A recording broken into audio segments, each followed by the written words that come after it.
Okay, well, we'll get started now. So welcome everyone. My name's Eleanor Tay and I'm part of the Innovation Forum team. Thanks for joining today's webinar, which is on product carbon footprinting, otherwise known as PCFs. And in this webinar, we'll be exploring their role it plays in advancing supplier engagement and scaling decarbonisation across value chains. We'll also be unpacking what does that really look like in practice? How valuable are PCFs on the ground? What are the challenges? What's making them work? And where are the real opportunities here to scale impact? So there's a lot to unpack, and we've got two fantastic speakers here on the panel. But before I turn to them, I would like to make sure that we get our audience involved. So please do use the Q&A function. That will be used throughout the webinar, so don't feel that you have to wait right until the end to ask your questions. Please do engage there. Where possible, please do leave your name and organisation, and you can also upvote questions as well. And this session will also be recorded, so for those that have missed it, they can watch later, so please feel free to share with your colleagues as well. So I'll turn now to our panel. So I'm joined today by two fantastic speakers. Firstly, joined by Luca Achille, Global Innovation and Sustainability Projects Director at Interface. Welcome, Luca. And Mabeen, who is Group Head, Corporate Communications and Corporate Social Responsibility at Saucy Enterprises. Both quite lengthy job titles, which reflects, I'm sure, the amount of work that they both have to do. Welcome to you both. Thank you. Thank you for having us. You're most welcome. So firstly, I'd just like to sort of set the scene and find out, how is PCF implemented within your organisation? Perhaps Luca, if we could turn to you first. Of course. So at Interface, PCF is embedded across the product lifecycle. It's not just a reporting tool. It's a gatekeeper. So no new material or process enters our innovation or operations pipeline unless it passes through a impact or carbon scrutiny.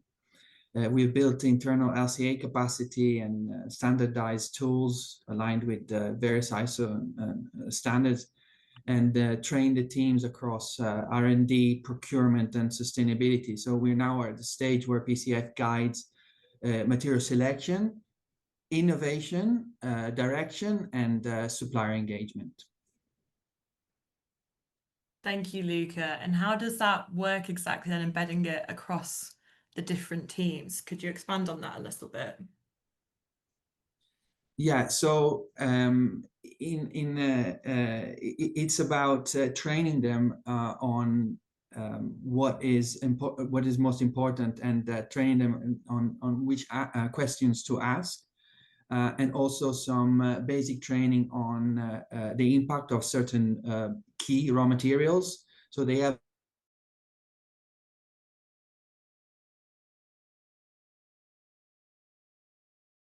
a baseline, and they can where they can take this on and call us up at the sustainability department for further information or development.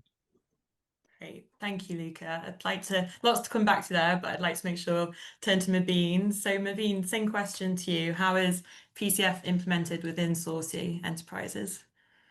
Well, other than the fact that we've done extensive LCAs and we're kind of building our own GHG inventories. In fact, we're the first organization in Pakistan from the textile sector that qualified its SBTi validation and inventory process.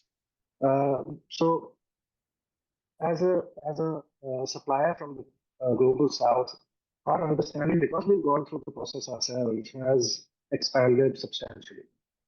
But that isn't necessarily the case with all suppliers from the global south. So there's a lot of challenges in this process for us. Thanks, Mabeen. It might just be on my side, but unfortunately I couldn't quite catch all of that. So it might be the headphones just to play around with there. But I'm sure there'll be lots to come back to, and we've got plenty of time. So just like to turn back to Luca in the meantime. What stage are you currently at in this process of PCF? You say, it's at every level in the business, but can you sort of expand on where it's at and if there's more to be done for Interface in this area? So we have it integrated throughout our innovation and invention drivers. So we have it's inbuilt, and we have, well, the privilege of having been doing sustainability since the mid-90s. So there is awareness in all the internal stakeholders, and there is obviously the main driver for us is our sustainability goals. There are science-based targets and the regulatory momentum and our scope-free emissions targets. Thank you. And Mubin, we'll turn to you now as well. So you mentioned there a little bit about the sort of global south differences. How do you think different regional contexts are affecting these PCF priorities? Well, I think it's it is about regional, of course, contexts, but it's also about how the thing itself is structured. So manufacturers with not just the global south, but all over the world, they don't really run their organizations based on the framework that PCF offers. So, for example, we don't plan according to each product. Each product for us is not, something isolated or an island in that sense. Everything has to be plugged into everything else. So the framework that the PCF offers kinds of limits us in terms of how actionable information can be generated and can be self-consumed. So even that is a problem for us. And I'll expand on that as we go on. Well, I'd love, if you don't mind, for you to expand on that a little bit now, actually. Okay. So, for example, the PCF framework doesn't take into account something that's very pivotal to my scope 3, which is, for example, my employee commute. For organizations like us, which are employing upwards of 20 to 30 to 40, in some cases, 1,000 people, employee commutes constitute on average 14 to 20% of our entire scope 3. But that isn't reflected as a disaggregated value within the PCF frame. So if I was to plan around something that would, under normal circumstances, reduce my GHG emissions in a verifiable way, I couldn't do it through the PCF framework. So there's a huge limit, or I think it's kind of like putting on blinders to what the totality of the picture is, as compared to what only materials or manufacturing processes or efficiency can get. And that's low-hanging fruit. We've, in many places, advanced suppliers from where I am and in parts of the world like mine have already reached those or diminishing returns on those low-hanging fruits. Now we need to take the step up to something else, something more evolved. And PCF doesn't get there. So PCF is not quite enough to really scale your efforts. Yeah. Interesting. Well, lots to come back to there. I think some of the other barriers that people have submitted are through the word cloud are resources, communication, data quality, lack of data availability, suppliers, knowledge. I think you've both touched on a lot of those themes already from the initial, but perhaps we could expand a bit on those sort of key operational challenges you were alluding to, Mubin. So we've got, the commutes not being taken into account. Are there any other key operational challenges here? So what your audience is alluding to is correct. But what I feel is that is those are challenges within GHG inventory or GHG supplier mapping in general. So, for example, the dearth of data is something that is not just about PCF, it is about the wider value chain.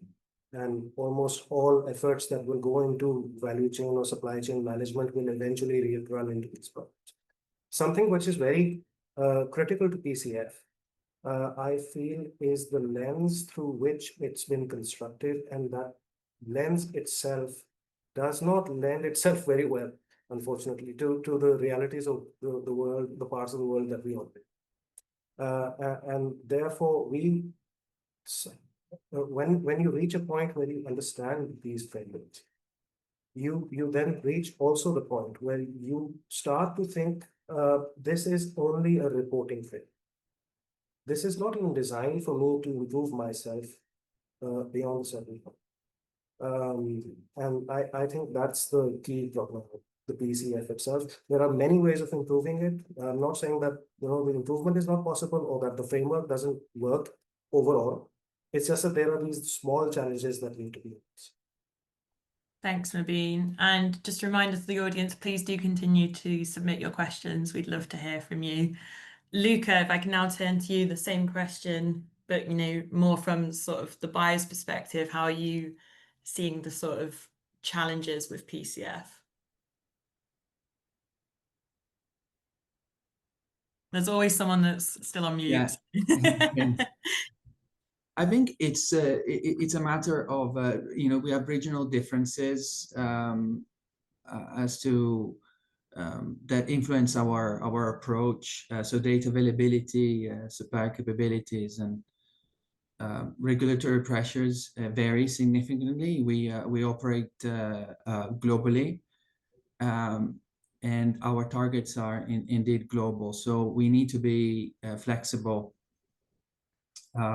and leverage our global presence. So in talking about internal stakeholders that we have in areas where we operate, we tend to do that to understand better the challenges that our suppliers might have. But that said,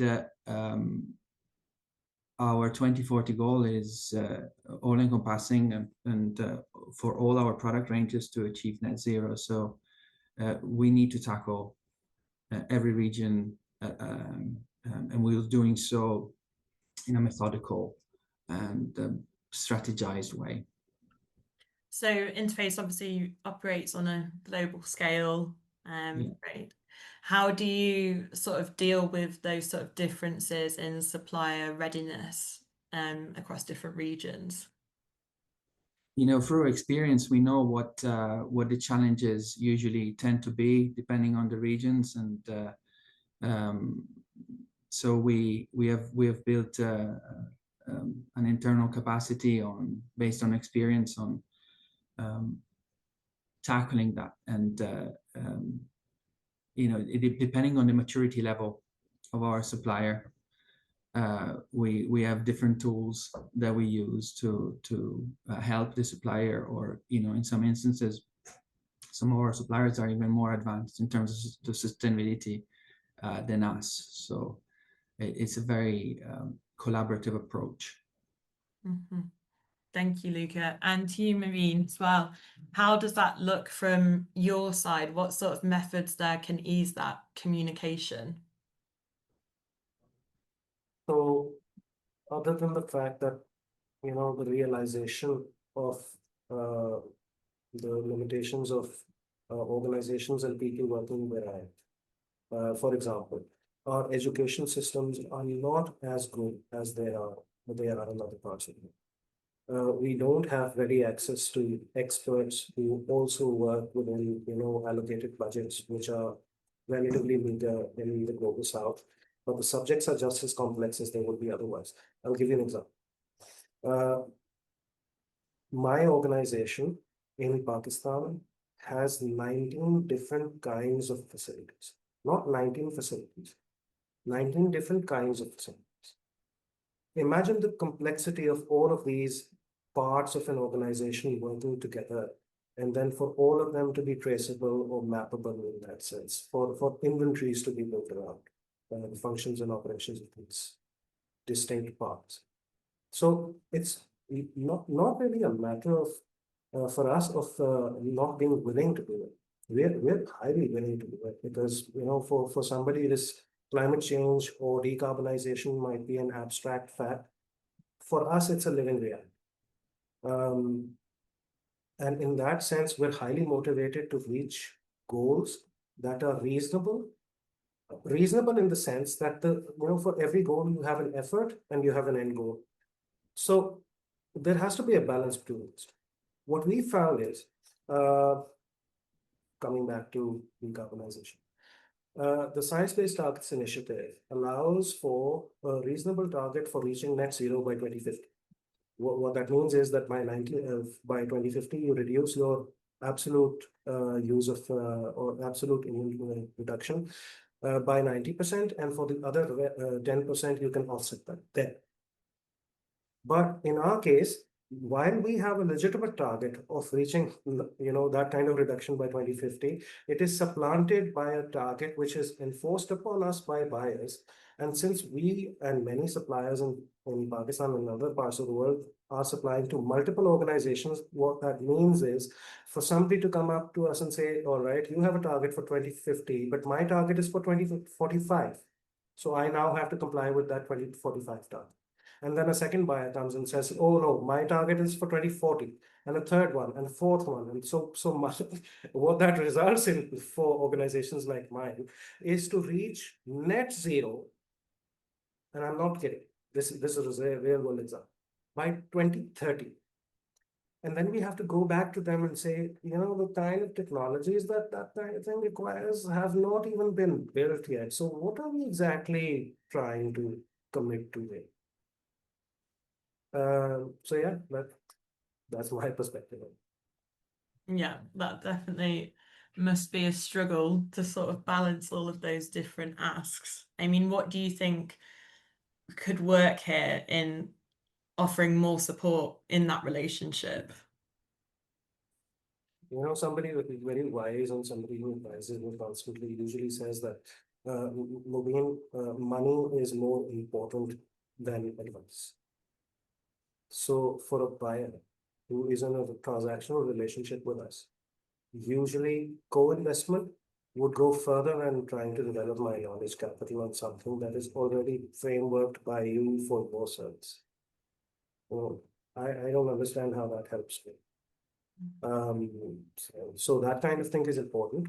Long-term orders or more scheduled orders across many years are important for suppliers like us, so that then we can have the confidence to spend or invest, knowing that my business is okay, now I can invest.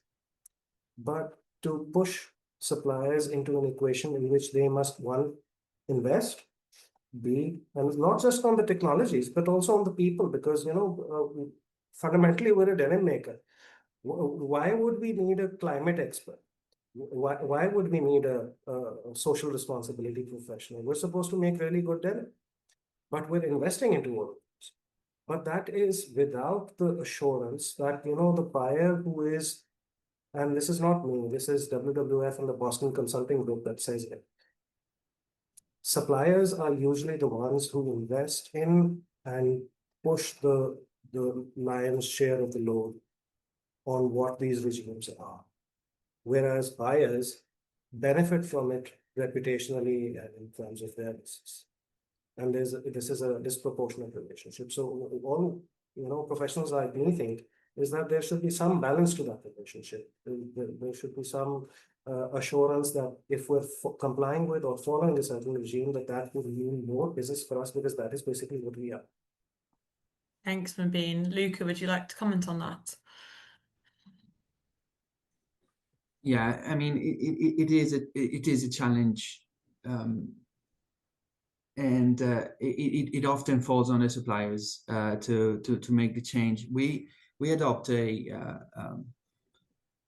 relational approach with our suppliers. We don't have thousands of suppliers. We're quite a niche product manufacturer, and we have solid, long-standing relationship with our suppliers, and we go through a journey where we put in effort, time, and resources, and that shows commitment, shows to the supplier that there is a drive to do this, and throughout our so many decades, we have achieved with partnership with suppliers some great achievements. But I do feel for Mobeen, where it is different and more difficult, depending on the type of supplier. Yeah, I mean, you've both mentioned there the importance of those sort of long-standing partnerships, and that continued communication can really help here with the implementation. Luca, do you think there's any other incentives that actually work here in motivating supplier action from your experience?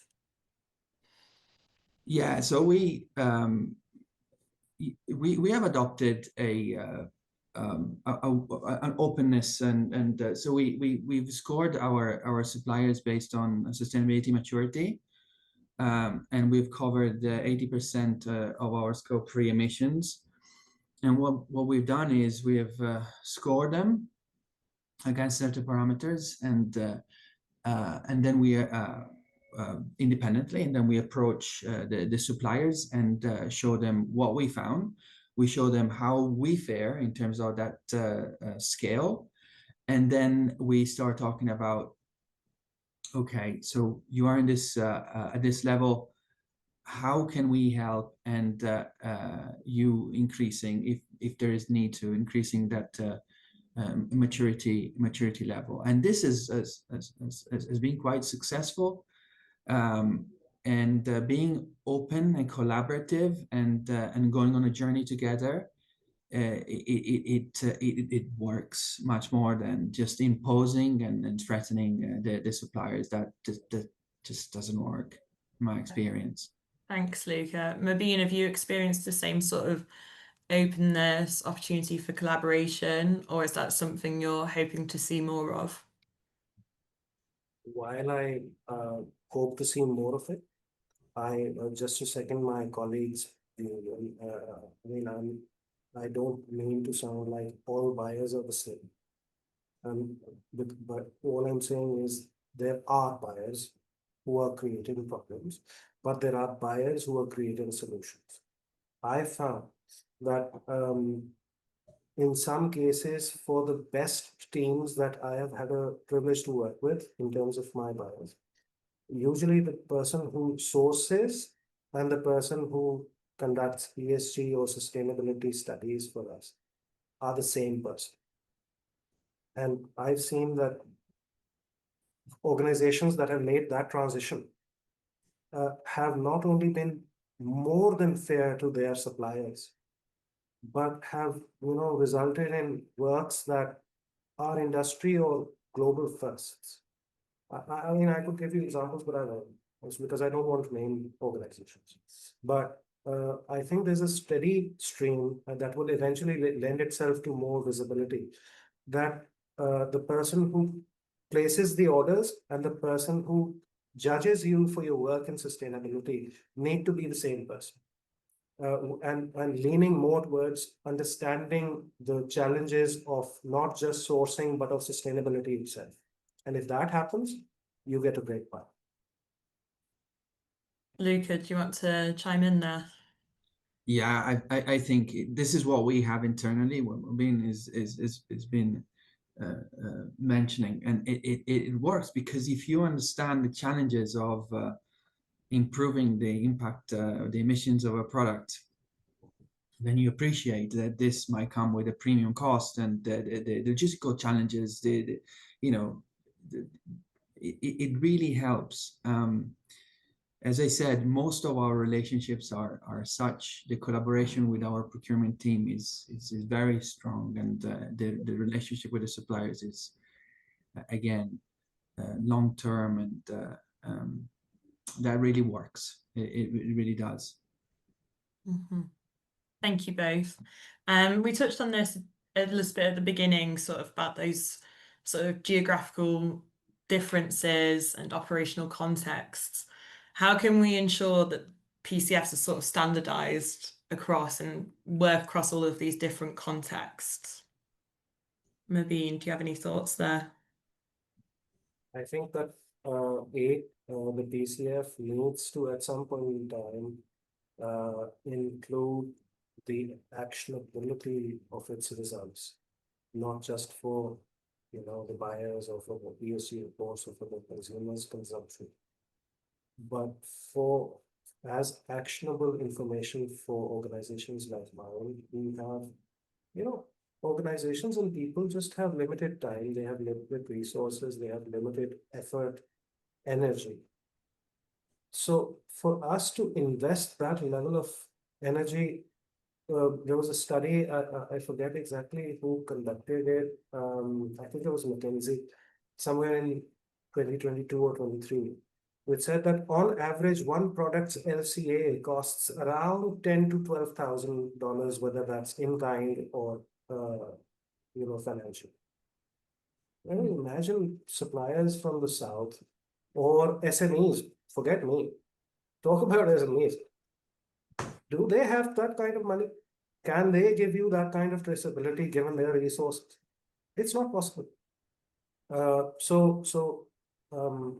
Regimes don't just have to be expanded in terms of what they're covering for them to be actionable for us, but they have to be made easy in terms of approachability or accessibility to professionals from my side of the world. Because right now they're not. As somebody who's filled out a form or two in my time, it's difficult. Sometimes you just don't know what the person is asking, and that's an issue. So you mentioned that the difficulty to sort of understand, is it the sort of the lengthy process of it? Can you expand a little bit more on what it is exactly there? The SPTI form consists of 6 or 7 different templates or documents. Some of them dealing with near term, some of them dealing with net zero, some of the questions are overlapping, some of them are not. Some of the templates, I couldn't make heads or tails of it when I was doing it for the first 3 months. I had to go to somebody and ask, what is this? I mean, I'm somebody who knows and understands the English language. And I had to go to somebody and ask, what is this question asking me? What do they want from me? It's difficult. One has to understand the realities of what one is working with. In my parts of the world, the English language is not the lingua franca. Not just the language of it, but the structuring of those questions sometimes needs to be explained in more detail than the document does. And that's just one kind of challenge that we face. There are so many. Thanks, Naveen. Luca, from your experience, how could these PCF solutions work better across different geographical contexts? It sounds like Interface is having success with it. What do you think on that? Yeah, I mean, I agree. I mean, we need to standardize certain languages and certain frameworks, and I think that the market has taken that point, and I know that there are things in motion with regards to that, which is great. With regards to running an LCA, yeah, so it is laborious. You need an expert. So we have done, in a number of instances, we've taken on the onus of doing the LCA study for our supplier when they didn't have capacity or couldn't afford it. We understood their product better because of it. We helped with that, and it works in more ways than one. And then the supplier has another tool, and it can use their carbon footprint and perhaps differentiate their client kind of reach. But we are. I don't suppose we're quite a standard company, although we're not a big company. But we understand the challenges of LCA. We have an internal team, and we've been doing LCA since '94. So, yeah, if you can help the uninitiated, and it's worth your resources, in my opinion. Thank you, Luca. Well, we'll turn now to audience Q&A, and that time links very well with one of the questions I've just seen actually for Interface. What sort of challenges have you faced when collecting data from your suppliers? So you've already given a fantastic example there of a solution, but can you think of any other challenges that you've faced? Yeah, and I think it refers to the maturity of the supplier. Some people don't know what an LCA is. Some suppliers don't know what an LCA is. And then so there is that the challenge, the first challenge to make them appreciate that there is value in measuring their impact because of the impending and soon to come legislations that are going to force them to do this, right? So it's the beginning to make them appreciate that some of our suppliers need to do this, and because they don't see value. Sometimes it's just us who are asking for LCA information, which is shocking to me, but it's a reality of things. So it's just that first step in making them appreciate that the train is coming, and they might as well get going before it's too late. So it's that first step. And then once that first step comes, and then they appreciate and understand their carbon footprint and see that they can reach out to different types of customers, it really helps. Yeah, I've seen that sort of advice. As you say, it's almost just getting started. Just start with what you have and go from there and see Yeah, if it's and what we always say in the team is don't let perfection be the enemy of good. And that's one big mantra that we have. Get going. Don't get lost into the weeds. If you want to start and get going, and then you can go into details later. Just take that first step. Absolutely. I think that's a great mantra there for it. It should be the tagline for PCFs. Mabeen, for you, how has it been, the data collection journey? Has it been a real headache? Big headache. I couldn't, lengthen the word big enough. But but ultimately, once at the outset, scope 3 still remains a huge problem. And I think that remains a huge problem for the buying side, it remains a huge problem for us, and so on and so forth.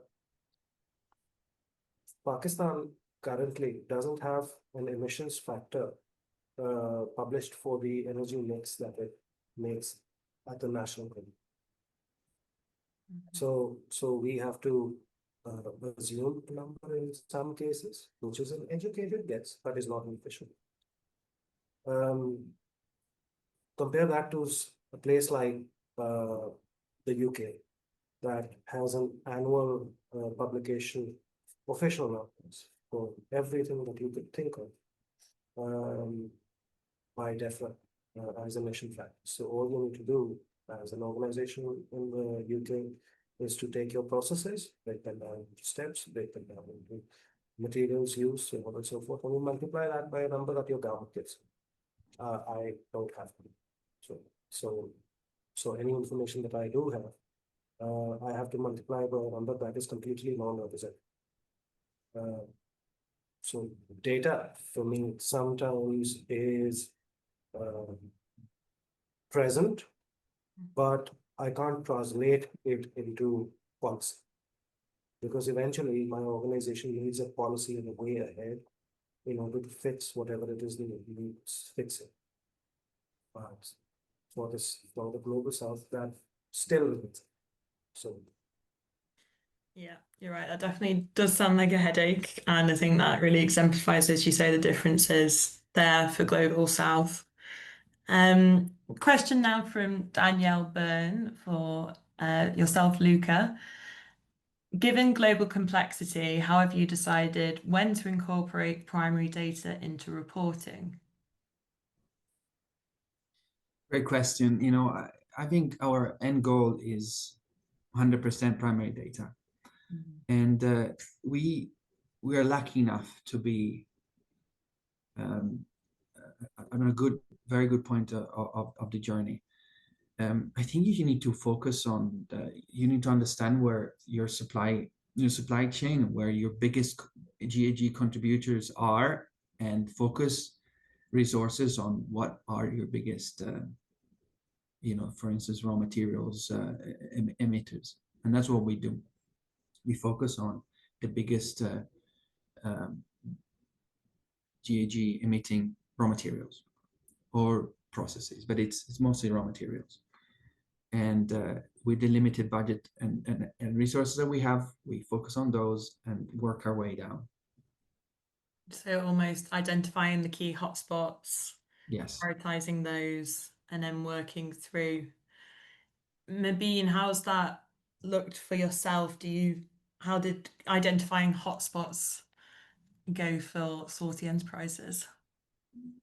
So it's been a very educating experience for us.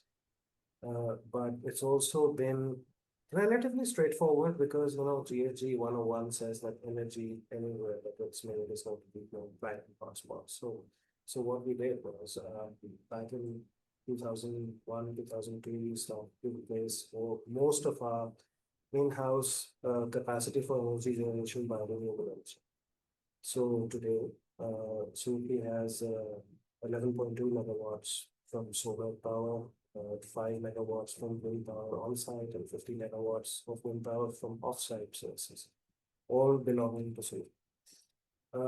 And that level of investment has helped us to get ahead of the curve and then to look back and then realize, this is what we wanted to do, this is what we've done. And therefore, we've also brought that knowledge into our processes, and now we're trying to make them more efficient. But the problem with that is by 2027 or 2028, I think we're all going to run into a wall when all the renewable energy that we could potentially make will have been made, and all the process efficiencies that we could potentially achieve will have been achieved. Where do we go from there? That's, I think, the more important question. Thanks, Mabeen. Circling back to everyone's favourite topic of data, Maggie's asked a question: could you envision PCF as a mechanism to improve data availability by sharing individual companies' cradle-to-gate footprint to the next stage in the value chain? So essentially, the sharing of cradle-to-gate footprint in the next stage of the value chain. Luca, do you have any thoughts there?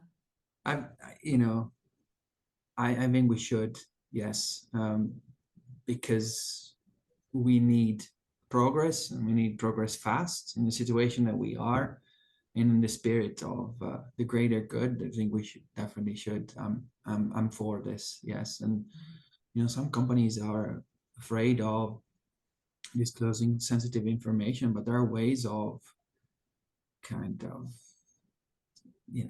hiding them, and they still get the right information through. So yeah. Thanks, Luca. And Mabeen, how about in the sort of denim apparel industry? Can you see there being that sort of open value chain as we've seen Tony's Chocolonely do, for example? Can you envision that happening? I think eventually that's where we're headed. It's just that these are, for us, steering things for maybe buyers that want to. But again, it requires the kind of context that looks into where, for example, if you're talking about denim or textile in general, where do our emissions, or where do those value chain emissions mostly reside? They mostly reside in the cultivation and growing of the cotton, which we then use. But how far along the understanding or awareness meter is our farmer today? So my farmer, if I was to go and ask him, do we use fertilizers or you use pesticides? So do you choose the better option of the two? Will you use the less polluting product or the more polluting product? So in Pakistan, his answer would be not in terms of what emissions came from the fertilizer, but in terms of the color of the box that he used. So he tell me it was either the blue box or the yellow box, because he's illiterate. He doesn't understand what I'm even talking about. So eventually that's going to be a cost equation for him. by this or by that. But what you will notice is that the entire sustainability side of this equation is missing. So for data that comes from the intensive side of this equation, we really need to provide coverage there and visibility there, so that the entire farm to shelf equation can build itself properly, because right now it's just estimates. Completely. Well, on that same sort of note, and you touched on this as well, Luca, how do you balance transparency and pressure, especially when some suppliers are reluctant to share emissions data? Perhaps, Luca, if we could turn to you. There is, there are, it's frustrating from our side, around the LCA department for interface, and you just, as I said, there are ways of sharing information without sharing trade secrets, right? And maybe it's their limited understanding of how sharing LCA data works there is a barrier. So we're winning over the few of the suppliers that were not keen on sharing information, and we're trying alternative ways of getting the information that we're after without, for instance, sharing LCI data, but sharing environmental indicators. There are ways of doing it. I think that in the future, there will, if you have the data, you will be made to share it. When we do get primary data, oftentimes it's better than the proxy data that we use in terms of GWP, for instance. This is what we're pushing internally. But yeah, absolutely, to answer your question, sorry, I just went off on a tangent, but it is frustrating. It happens. They don't want to share it. So there are ways of sharing it with less information if they're keen on it. But I think you have to win them over and make them appreciate that eventually you're gonna be demanding it.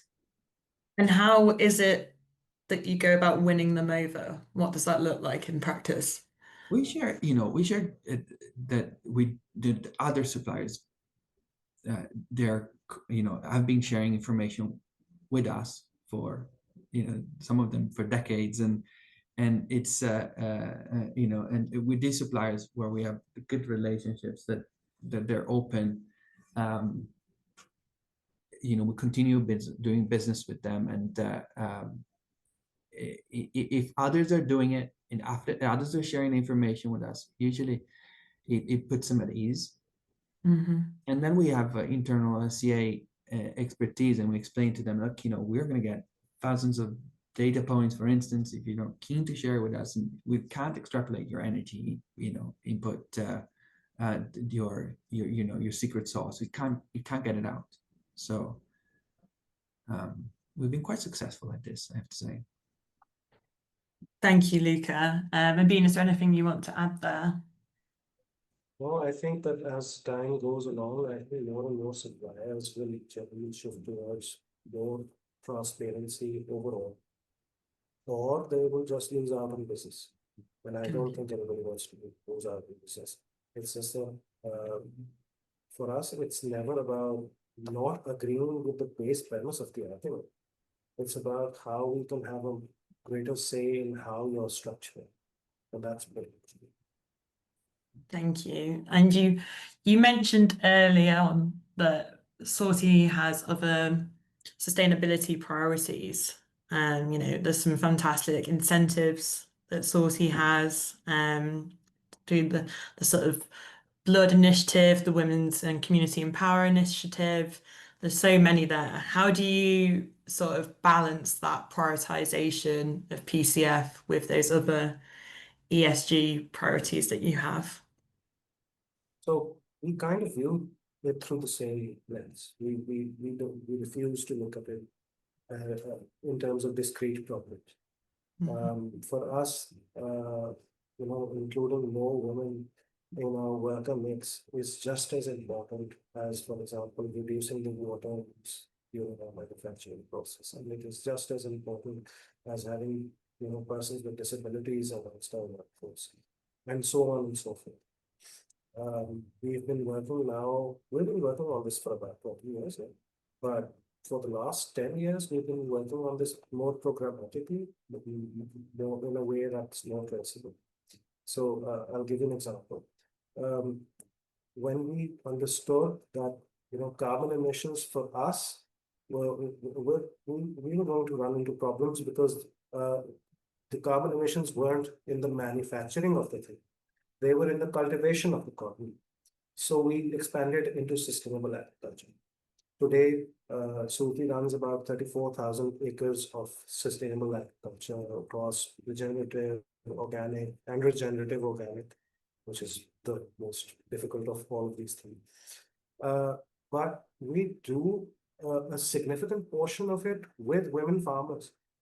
So it's not that we're looking at women empowerment through a certain lens and we're looking at farming from a certain lens. We're trying to bring all of these solutions together, so that it functions, yes, sustainably, but it also functions in a way that helps our communities and helps us because we're a part of our community. I mean, if we're not here as a very strong stakeholder and somebody who can influence the equation in our own small world, then we won't really have a community to, be a part of it. So it's as simple as that.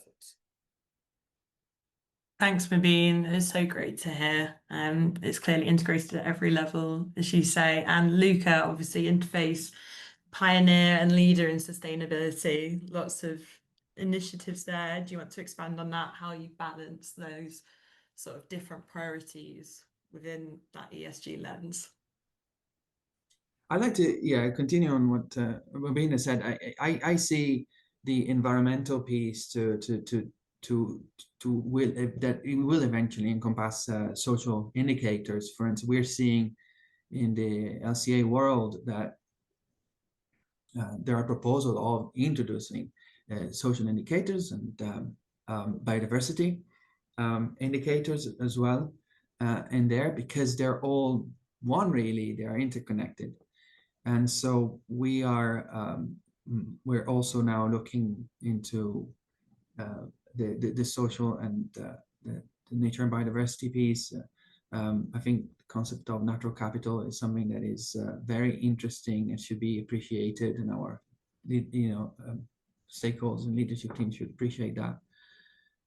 So it is a balancing act. We are not a big team, but we are expanding beyond purely environmental. Mm-hmm. We're seeing others, of course, that are doing that, and we understand why that is. And if you want to lead in sustainability, I think you need to look at those, beyond environmental. Absolutely. Great to hear about Mabeen's and the organic agriculture. So yes, the footprint we are seeing for our natural rubber material that we buy. There is most of the impact is not in the factory. It's indeed in the fields, pesticides, plastic, and the fertilizers and transportation and land use change. So if you understand the LCA, you understand where the impact is, and if it's a labor intensive process, then of course the social has to be considered. Absolutely. Thank you, Luca.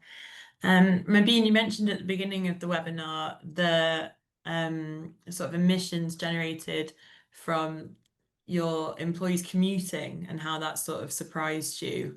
Have either of you found any other Scope 3 data surprising? Well, very. I did not imagine that my employees commuting to and back from work would be 20% of my Scope 3. I had never imagined. And I think that this number is going to, when I am able to actually calculate, because when I use the word actually, because right now, as somebody who's in Pakistan, and I'm not sure how many of your audience members are from Pakistan, but for those who have been here, the number that I'm multiplying my employees and the kilometers that they travel is with a number for a UK red bus. Mm. And nothing in Pakistan is like that bus. If you're driving behind one of the buses that we have, you're just driving through a gray cloud and you have to somehow find a way to get out of it.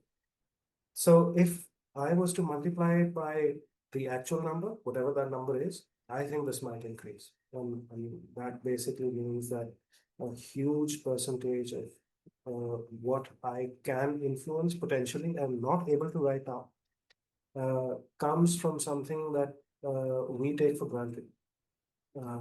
People coming to work, and it's that kind of thing that is really surprising for people. Thanks for being. Luca, have you found anything surprising, similar big London red buses with emissions? Most of our scope 3 emissions are from our raw materials, but we're digging into the use phase and trying to understand that better because they are suppositions. We're digging with the team better in because I think it's not too representative and realistic. So that's a big chunk of our emissions, and so we'd love to see how that's gonna go. We mostly sell business to business, so our product goes into big offices, etc. I see a transition to renewable energy for big offices, and a good third of our use phase emissions are attributable to the energy required for cleaning. So if I see that with corporate commitments, our use phase is going to decrease because our clients' commitments of lowering their own emissions and transitioning to renewable energy will help us with the use phase. And then end of life for us is an important one. We are the emissions there and our circular efforts really contribute positively to that. And I see the future where end of life emissions are going to decrease because of legislation and other drivers. Mm-hmm. And what are the main sort of legislation and regulatory pressures that are driving that for you both? Well, for us, circular a big one is a circular economy legislation from the European Union associated to CSRD and the whole piece about being responsible for the product at the end of life. So that affects the whole LCA piece a lot. Thank you. Yeah. Nabeen, same to you. What are the main sort of regulatory drivers you're experiencing? So I guess we're kind of experiencing the aftershocks of those legislations. Those legislations apply more to car buyers and as a consequence to us. There's a big slew of legislations that are coming out from the European Union. Of course, we're trying to be in a position to field those. But to the same point, the kind of fluctuation that we see, a thing is going to be decided one way or it's going to be more decided the other way, whether there's going to be suddenly a dilution in the amount of data or regulatory pressure or not, has direct business consequences for us. Look at how the US market has changed in the last year and a half in terms of what the stressors were and what they are now. Whether that, the entire ESG equation was going to be influencing how much business we would receive from a certain US buyer versus now the equation is more financial, whether a certain tariff is going to be imposed on a certain country. So regulation in parts of the world where we don't have a say at all. I mean, we're not even voters there, so we're not even asked whether a thing can be or cannot be done a certain way. But eventually, this all does come down to shoulders like mine, and yeah, that creates a bit of friction and a bit of misunderstanding. But eventually, historically, we've seen that those are fixed, but it takes a certain time and there's a certain lag involved. So we hope that the regulation that comes our way now is going to be relatively clear as opposed to in the past. Thanks, Naveen. Yeah, obviously lots to speak on there. It's always it isn't a webinar unless someone brings up tariffs. So yeah, switching gears a little bit just before we end, just want to ask this question for yourself, Luca. Do you award businesses based on a supplier's ability to give you PCF data? Yeah, and it's not strictly in the monetary way, but it's just through continuation of relationship and growing volume of material that we buy. We tend to have backup, kind of 2 to 3 suppliers for the same material, and the ones that are most collaborative then tend to get the more business from us. So why? Because they are aligned with our strategy, and when we look at our emissions where they are and how we can improve on our GHG emissions, of course the sustainability team will say, this supplier has better GHG data.